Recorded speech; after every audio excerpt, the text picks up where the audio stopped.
Morning students, let us start our today's class with new topic. In previous topic I taught you about literals, different types of literals, what are the uses of them. Now in this class we'll discuss about the topic identifiers, or we can say variables. Identifiers. What is identifiers? Identifiers basically known as a term which identifies anything. Suppose you are creating one class. Class is what? Class computer. Now computer, the name, it identifies that which type of class we are going to make. Means if I say class computer, class computer, in this it means that computer is the class of which we are going to design something. That means this computer identifies the name of class. Now one more term is there, variable. Why it is known as variable? Because it varies time to time, place to place. How? I am giving you a simple example of that. See, suppose I have taken one integer value p. Okay, I have taken one integer value p. Now I am assigning p's value is equals to 4. See, here is one int, one identifier, that means variable, and one constant value. Here p is equals to 4. Means now p stores the value of 4. Now how it varies? I will tell you. See here.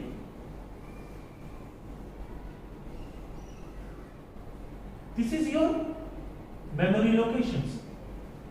Here at this position p is there where 4 is stored.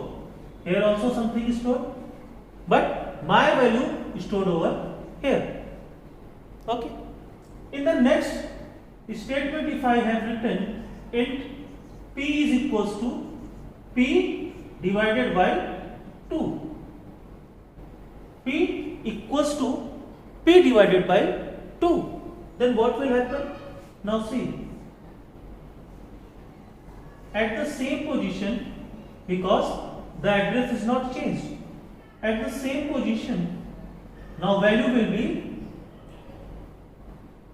4 by 2, that means equals to 2. So the new value will be 2 at p position. So we can say that's a value. This value is varying time to time. So that's why it is also known as variable. So always keep in mind why identifiers is also known as variable, because its value change time to time. I hope you all cleared about it.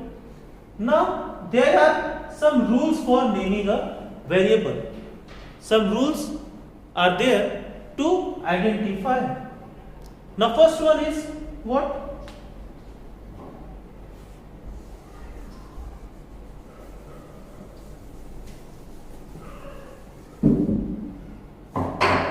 See here, no limit of size. That means of any size you can give a name, like class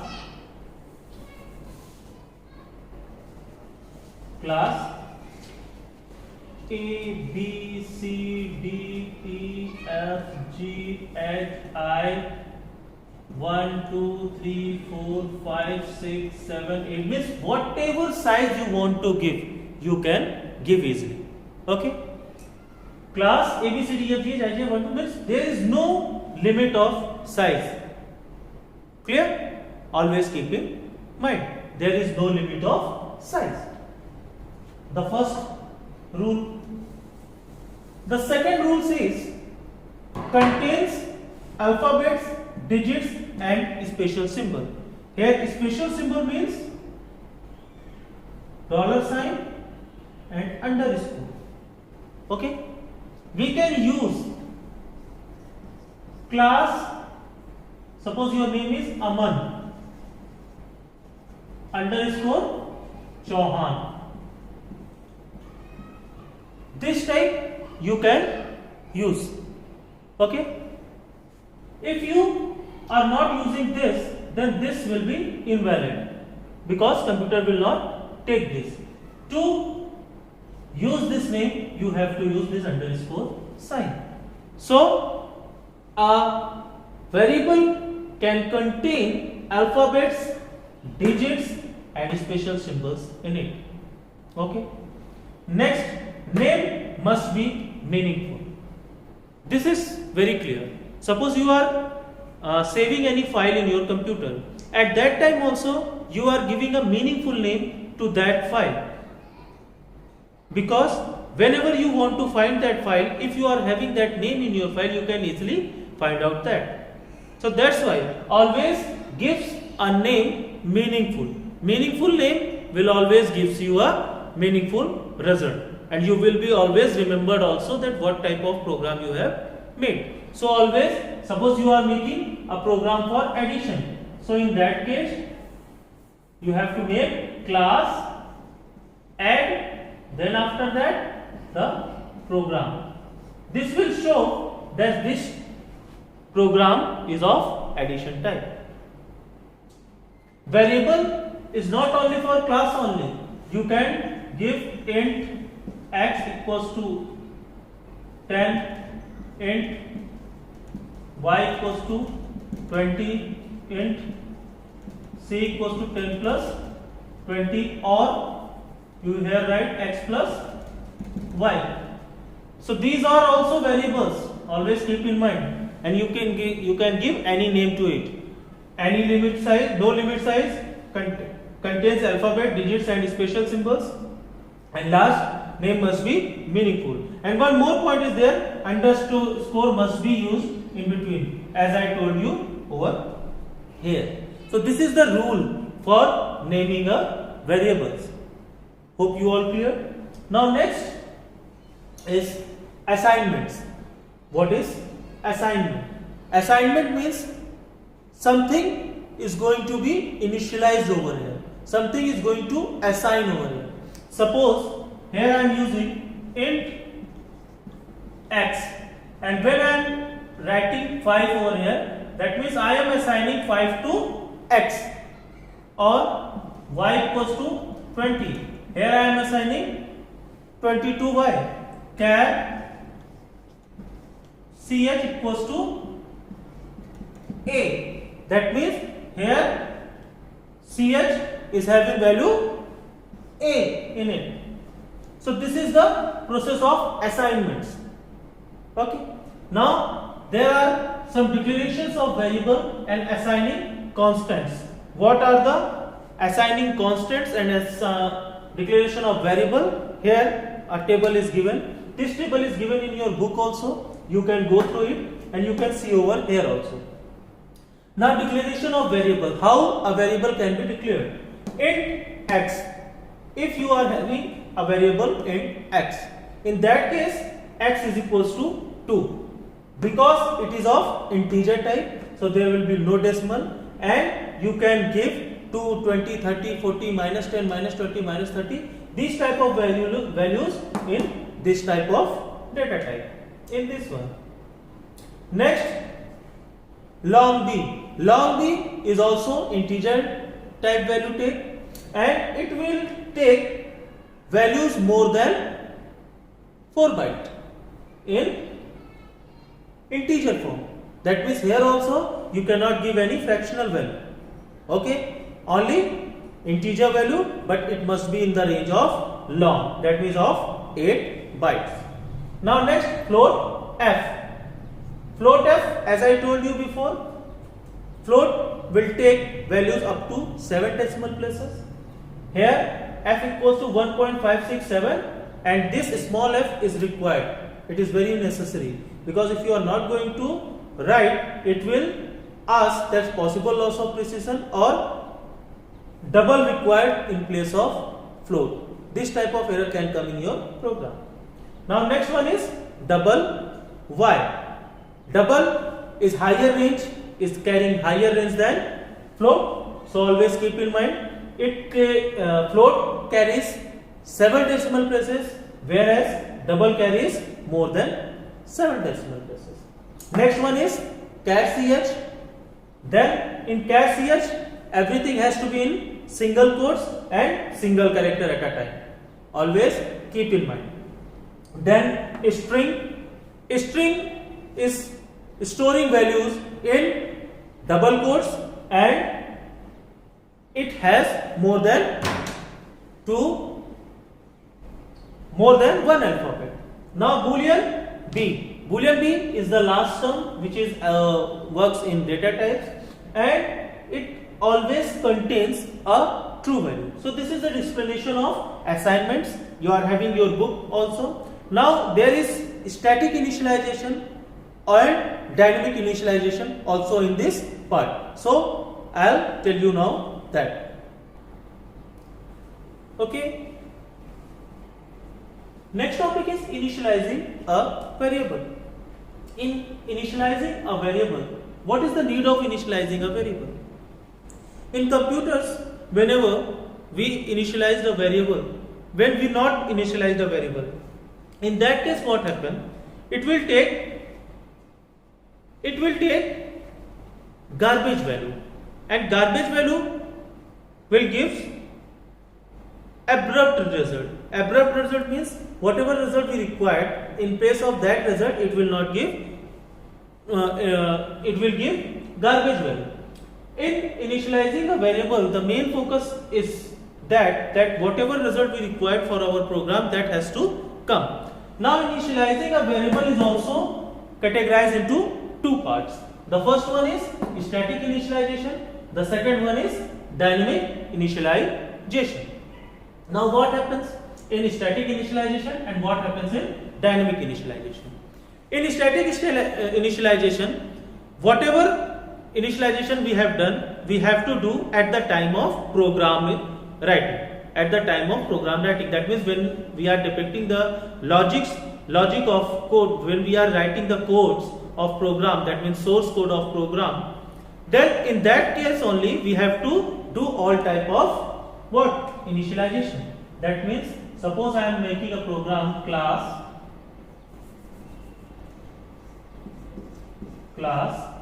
XYZ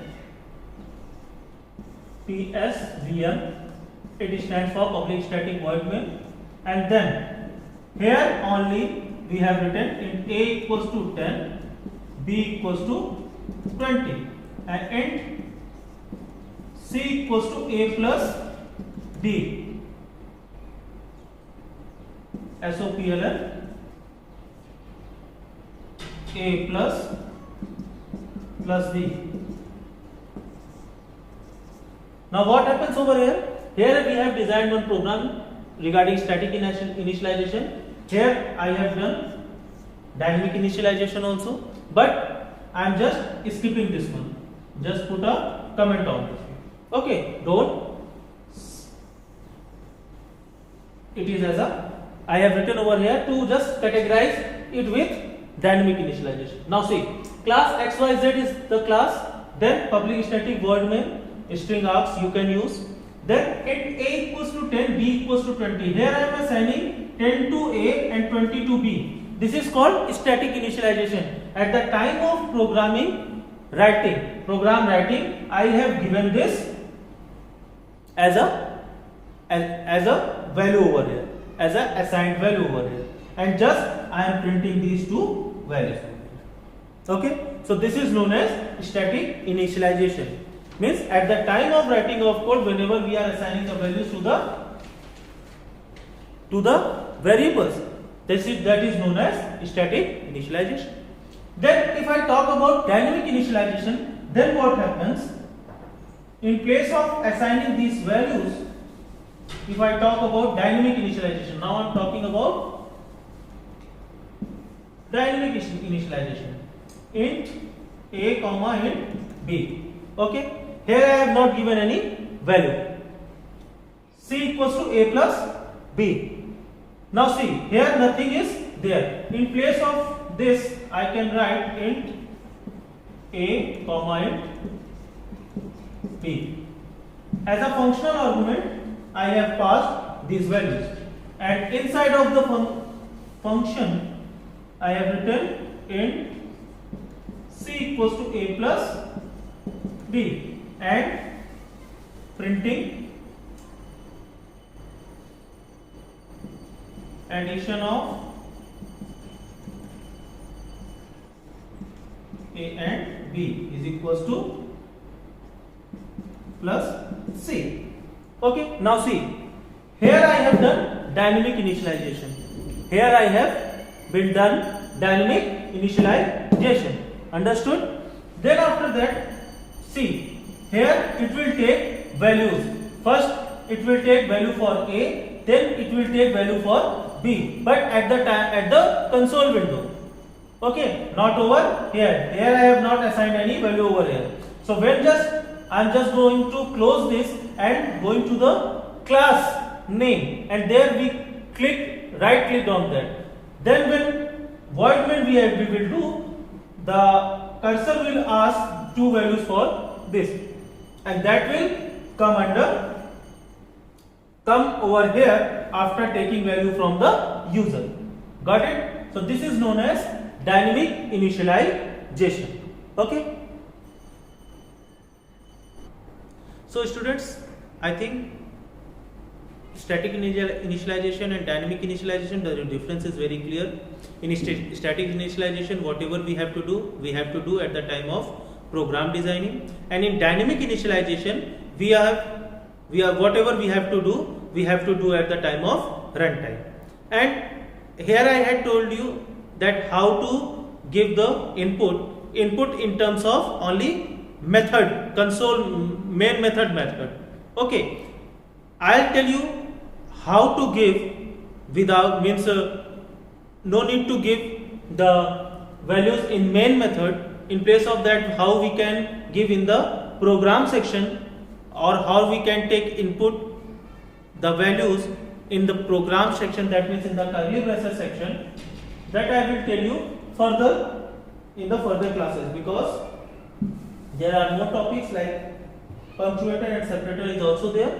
So first of all we should finish this all, then we will do the programming of that. Now the next topic is punctuator, then separator, and last one is operators. Okay.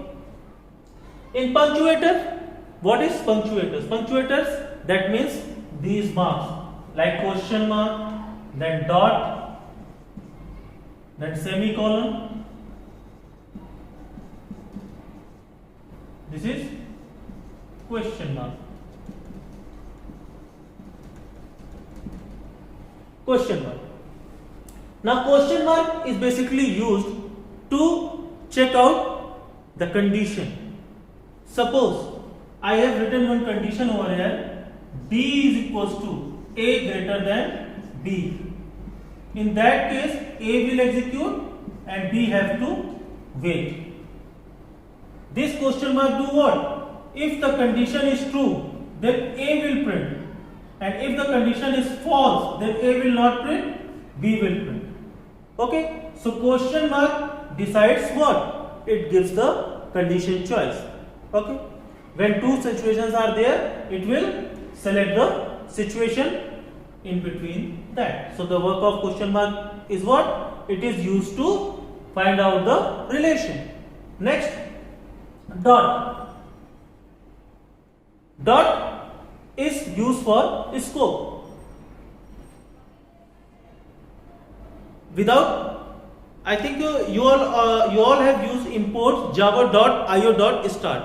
That dot means that it will include all the files of IO.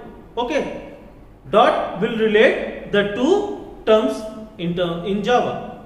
Okay, it is basically used for referencing. Okay, dot is basically used for referencing. Semicolon, this used for terminating any condition. I think in the program also many times I have used this term, and this is used for terminating any condition or terminating any statement. Okay. Now the next one is separator. Separator like comma, parenthesis, curly braces. Comma means here I have written just before int a comma b. That means it is also integer type, it is also integer type. Got it? Integer a comma b. So it relates these two with this. So comma will only categorize that int is also having a value and it is also having b value. Okay? Brackets are basically, these are also known as parentheses, and whenever we design any function or method in the program, this symbol is being used, and this is for scope, that how much scope of my program is. Open means whatever term come under this will belongs to that statement whatever written of above this. Okay, and when I will close, that means now the scope will also close. So this is used as separators. The last one is operators. I taught you this, I think in the previous class also. Arithmetical, relational and logical. What is arithmetical? Arithmetical, that means whatever the mathematic terms you are using in your maths, that has been used over here also. Plus, minus, multiplication, division, mod, these operations you can perform under this operators. Then relational operator. Relational operator is used to check out the relation, as you are seeing over here, a greater than b. A greater than b means there is some relation between a and b. If it is true, then it will execute. So these are the terms which are used for finding out the relation, like less than, greater than, equals to, not equals to, less than or equals to, etc. The last one is logical. Logical means it will check out the logic between the two statements. Now here I am going to make truth table for logical operations, because it is very necessary to know how to find out the logics. Now see, suppose you are having two statements A and B. Okay, and first of all you are using AND operator. It has been used like that, A and B. Okay, now see, true, true, false, false, true, false, true, false. Now see, if my first condition is true and my second condition is true, if my first condition is true and my second condition is true, then only we get the true value. How? If there is cloud, if there is cloud and if there is rain, then only I will not come to play. Now see, if there is cloud, if there is cloud and rain, if both this condition will true, if both this condition will true, then I will not come for play. If any of the condition is false, definitely I will come for play. That means if these two conditions will occur, I am not going to play. Here also, if two conditions are true, then only condition is true. If any of one is false, then it will false. Clear? Then, if I talk about OR condition,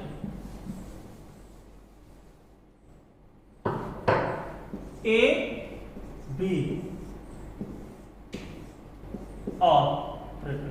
In that condition, if any one true, if any condition is true, then we'll get a true value. That means true, true, true, true, false, true, false, true, true, false, false, false. That means if any of the condition is true, we'll get a true value. How? I'll give you one example. If I am having money if I am having money or I am having amount in my wallet. If I am having money and I am having amount in my wallet, then I can come to the party. If I am having money in my hand or if I am having money in my wallet, any account wallet, then I can come to the party. That means money is there if in my hand and or in my wallet. If any of the condition will true, definitely I can come to the party. Here also the same.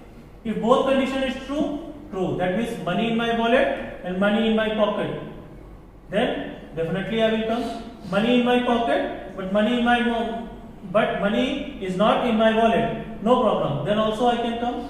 Money is not in my pocket, but money is in my wallet, then also I can come. Money in not my pocket, money is in my wallet. Though both conditions are false, then I cannot come. That means for this, both condition has to be false, then only we can come. Now the last one is A, not A. Suppose if condition is true, then false. If false, then true. The not means it will give the reverse result. Okay. So this is the whole explanation of the tokens. There is one more term, keyword. Keyword are the special symbols which are used for the special word. These are reserved words also, which is used for in the program for special meaning, and their meanings are predefined to the user. So this is for today. Hope you all liked it. Thank you. Have a nice day.